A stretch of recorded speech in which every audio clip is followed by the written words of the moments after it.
How to track your Sephora order status on the website. Hi everyone, I'm here to assist you today. Without any delay, let's jump right in. First, go to Sephora.com and then click on your profile at the top right corner of your screen. Here, click on Purchase History by scrolling down.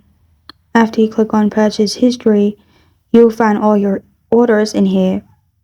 You can simply select your order and then you'll find the order status at the bottom in here, and you'll find different order status, which are these. And place means once you have placed your order, and in progress it's processing. Ship, it's shipped to your location. Partially shipped is multiple shipments, and you'll find returned option after you have got your order.